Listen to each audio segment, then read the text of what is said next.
देखो इस क्वेश्चन को हम लोग बेहद आसान तरीके से सॉल्व करेंगे। यहाँ सबसे पहले तो 1/3 घटाओ √8 है, तो देखो चेक करो, 3 का वर्ग होता है 9 और √8 का वर्ग होता है 8।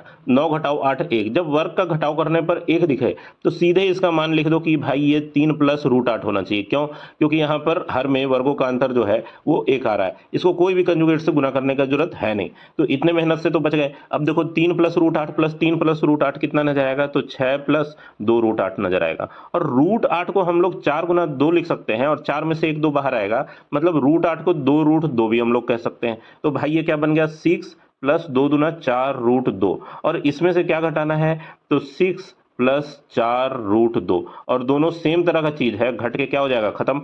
आंसर हो गया ऑप्शन नंबर सी। देखो इसको आप लोग मेन तरीका से बना के देखना, डिटेल मेथड से, काफी ज्यादा लंबा चौड़ा जाएगा, लेकिन हम लोग इसको बहुत आसानी से सॉल्व करेंगे। बस ये ऑब्जर्वेशन देखो कि यहाँ पर जो बराबर की दूसरी साइड आ रहा है वो बहुत अच्छा सा नंबर है, बिना रूट वाला। इसका मतलब यहाँ रूट के अंदर में जो भी चीज है उसका पूरा पूरा अच्छा सा वर्गमूल हो जाना चाहिए।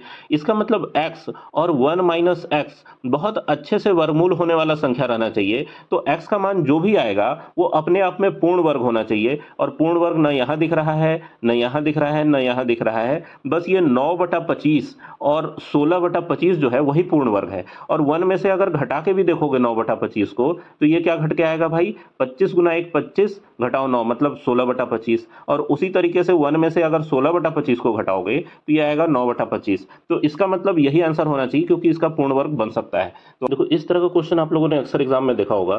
क्या कहा जा रहा है कि x की आय y की आय से 40% कम है। मतलब कि अगर y 100 रुपया रहा होगा तो x उससे 40% कम, मतलब जरूर 60 रहा होगा। अब क्या पूछा जा रहा है कि y की आय x की आय से कितने प्रतिशत अधिक है। तो भाई y कितना अधिक है 60 से, तो 40 अधिक है। इसी 40 के बारे में पूछा जा रहा है कि ये जो 40 अधिक है ये x से कितना प्रतिशत अधिक है। तो x का अमाउंट 60 जो है वो इसके नीचे रख दो, 20 दूना 40, 20 तिया 60, मतलब ये हो गया कितना, 200/3%। और 200/3 का मान क्या होता है, 66.66 या 67 भी आप कह सकते हैं प्रतिशत, जो कि ऑप्शन नंबर बी में है। जल्दी जल्दी में सी मत लगा देना, ये भी देखने में कुछ कुछ उसी तरीके का लग रहा है।